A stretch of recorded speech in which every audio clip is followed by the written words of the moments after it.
सोनाली के गुरुग्राम वाले फ्लैट की जांच के बाद गोवा पुलिस अब नोएडा पहुंच गई है, जहां सेक्टर 52 में स्थित सोनाली के फ्लैट की जांच की गई और इस दौरान गोवा पुलिस के साथ यूपी पुलिस भी मौजूद रही है। और अब इसका सीसीटीवी फुटेज भी सामने आ चुका है और हम आपको ये सीसीटीवी फुटेज दिखा रहे हैं, जिसमें गोवा पुलिस आप साफ तौर पर देख सकते हैं, लोकल पुलिस भी उनके साथ मौजूद रही है।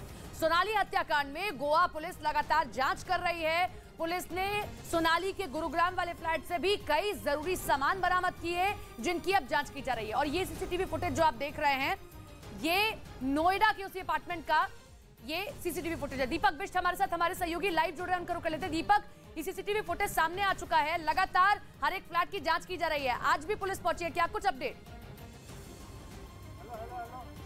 देखिए, एक दिन पहले शाम को यहाँ पर 7 बजे के आसपास नोएडा के सेक्टर 52 में इस फ्लैट में पहुंची थी। अब ये ए ब्लॉक का जो फ्लैट है, यहाँ पर सोनाली फोगाट का ये फ्लैट बताया जा रहा है और जिसमें 7 से 9 बजे तक 2 घंटे तक यहाँ पर नोएडा पुलिस के साथ यहाँ पर गोवा पुलिस पहुंची थी। जो यहाँ पर 2 अलग अलग रूम है, अलग अलग रूम में 2 अलग अलग किराएदार रहते हैं, एक पूरे परिवार के साथ रहते हैं, जबकि दूसरे में इस वाले फ्रंट में एक किराएदार रहते हैं। इनसे पूछताछ की गई कि किसको रेंट दिया करते थे और क्या सोनाली यहाँ पर मौजूद होती थी, कि कितनी बार यहाँ पर सोनाली फोगाट यहाँ पर पहुंची है, क्या उसके साथ सुधीर सांगवान थे, क्योंकि प्रॉपर्टी का जिस तरह से एंगल यहाँ पर इस पूरे रूट में आया था, उसके बाद यहाँ पर नोएडा पुलिस पहुंची थी और उसके साथ ही गोवा पुलिस यहाँ पहुंची थी, क्योंकि ये वो फ्लैट है जो अभी तक सामने नहीं आया था। एक परिजन ने हमें जरूर जानकारी दी थी हिसार में कि एक फ्लैट नोएडा का भी है, लेकिन सेक्टर कौन सा था ये इसकी जानकारी किसी को नहीं थी। दूसरा जो फ्लैट का एक किराएदार इस तरफ रहते हैं तो दूसरे किराएदार यहाँ पर दूसरी तरफ रहते हैं। मैं दिखाना चाहूंगा, क्योंकि उनसे जब हमने बात की तो उनका कहना था कि हम इस पूरे मामले में और ये दूसरा घर है जहां पर ये दूसरे किराएदार रहते हैं और इनसे भी पूछताछ की गई थी देर रात पुलिस ने कि किस खाते में बैंक का जो खाता है, कौन सा खाता उनकी तरफ से दिया गया था और किस में ये रेंट दिया करते थे, क्योंकि सोनाली फोगाट को जो रेंट जाता था वो अलग अलग तरीके से जाता था। 2 किराएदार यहाँ पर रहते हैं और दोनों यहाँ पर अलग अलग तरीके से किराया देते थे। तो पुलिस ने उनसे ये भी पूछताछ की कि क्या सुधीर सांगवान के खाते में पैसा जाता था, क्या सुधीर सांगवान यहाँ पर आया था, ये इस तरह के सवाल थे जो दोनों किराएदारों से पूछे थे। हालांकि किराएदारों की यहाँ पर कोई ऐसी मंशा नहीं कि वो सामने आए। उनका कहना है कि हम मीडिया के सामने नहीं आ सकते क्योंकि वो सिर्फ एक किराएदार हैं, लेकिन सोनाली फोगाट के बारे में जो जानकारी उन्होंने पुलिस को दी है वो आपसे शेयर नहीं कर सकते। और यही वजह थी कि गोवा पुलिस ने यहाँ पर तकरीबन 2 से ढाई घंटे का समय बिताया, पूरे सवाल जवाब हुए और उसके बाद यहाँ से निकली है। लेकिन गुरुग्राम में एक दिन पहले भी गुरुग्राम में लगातार उसी फ्लैट में गई थी, जिस फ्लैट में 2 बार पुलिस सघन चेकिंग कर चुकी है, कुछ जेवरात और कुछ पासपोर्ट, ये सारी चीजें बरामद हुई है। लेकिन नोएडा के जिस फ्लैट में देर रात अचानक पुलिस पहुंची है तो प्री प्लान था कि स्थानीय पुलिस सुधीर सांगवान भी जाया करते थे, सोनाली फोगाट भी जाती थी, उनसे जुड़ी चीजें भी मिली हैं। लेकिन इस फ्लैट में क्या लोगों ने जानकारी दी हो, इन पड़ोसियों ने या फिर इन्हीं किराएदारों ने, कि कभी सुधीर सांगवान भी आए हो और शायद यही कारण रहा है कि पुलिस यहां तक पहुंच गई है? बिल्कुल निश्चित तौर पर देखिए, इससे इनकार नहीं किया जा सकता क्योंकि सुधीर सांगवान सोनाली फोगाट के हर फ्लैट की चाबी रखता था, हर फ्लैट के कागजात उसके पास रहते थे, हर फ्लैट की जानकारी सोनाली फोगाट के सुधीर सांगवान को थी।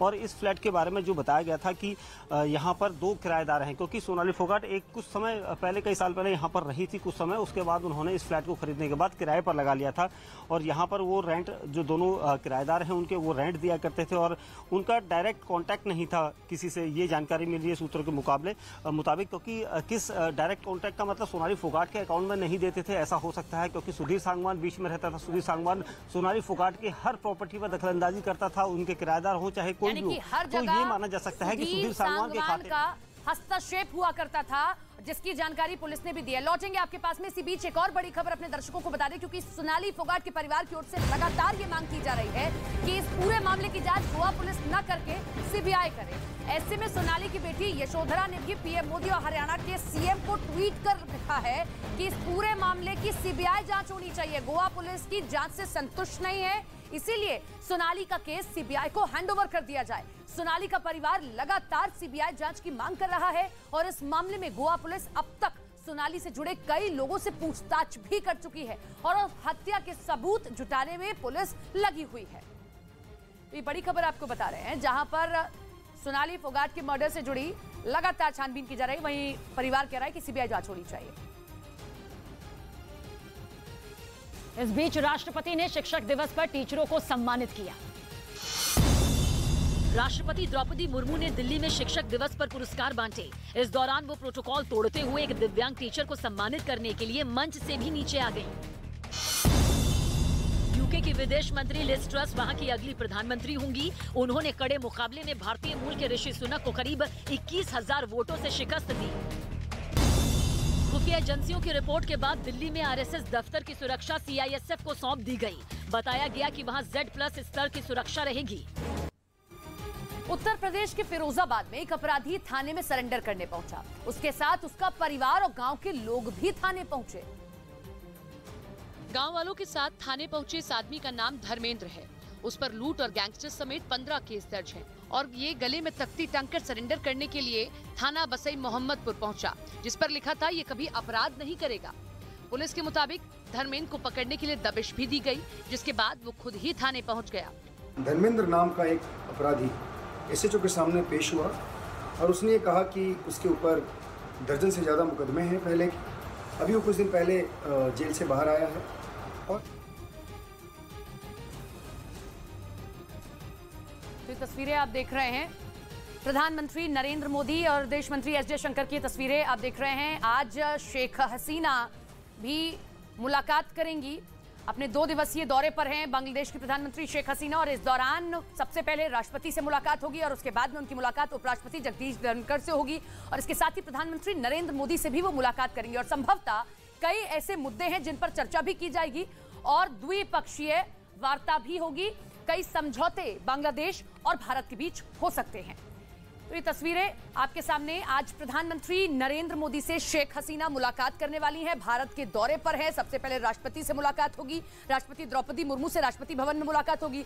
उसके बाद उपराष्ट्रपति जगदीप धनखड़ से भी मुलाकात होगी और इसके साथ ही प्रधानमंत्री से भी मुलाकात संभव।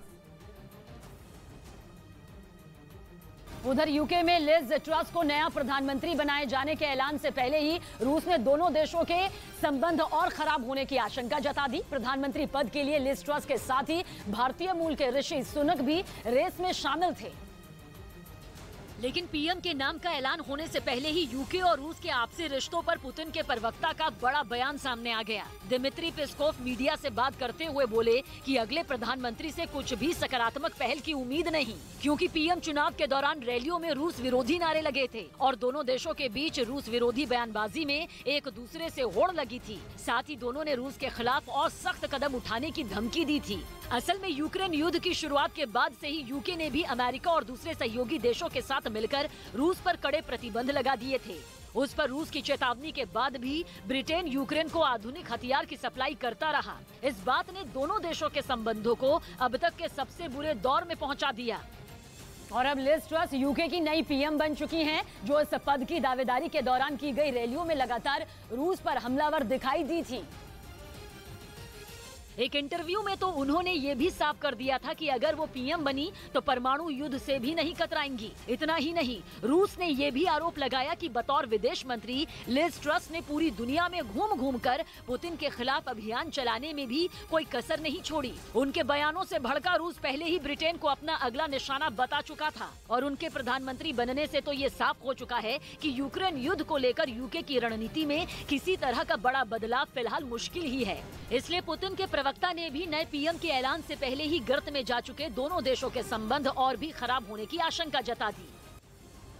प्रधानमंत्री नरेंद्र मोदी ने स्कूलों को विकसित और उन्नत बनाने का ऐलान किया है। प्रधानमंत्री के एक ट्वीट में यह बताया गया है कि प्रधानमंत्री स्कूल्स फॉर राइजिंग इंडिया के तहत देश भर में 14,500 स्कूलों को विकसित किया जाएगा। ये सभी मॉडल स्कूल बनाए जाएंगे और इनमें राष्ट्रीय शिक्षा नीति की पूरी भावना समाहित होगी। इन स्कूलों में पढ़ाई का आधुनिक और परिवर्तन लाने वाला तरीका होगा।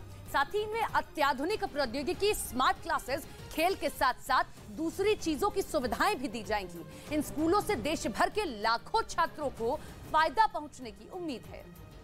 इस बीच पटना में टीचर की नौकरी की मांग कर रहे सैकड़ों प्रदर्शनकारियों पे पुलिस को सख्ती यहां पर दिखानी पड़ी। इन अभ्यर्थियों का कहना है कि वो 2019 में एसटीईटी की परीक्षा पास कर चुके हैं, लेकिन उन्हें 3 साल बीतने के बावजूद नौकरी नहीं मिली, जिससे नाराज होकर उन्होंने पटना में विकास भवन के सामने जमकर हंगामा किया। लेकिन वहां तैनात पुलिस ने उन्हें खदेड़ना शुरू कर दिया। पुलिस वाले विकास भवन के गेट पर धरना दे रहे एक प्रदर्शनकारी को जबरन वहां से उठाते दिखे, लेकिन वो भी टस से मस होता नजर नहीं आया। पुलिस वालों की सख्ती को देखते हुए वहां जुटे दूसरे प्रदर्शनकारियों ने नारेबाजी शुरू कर दी।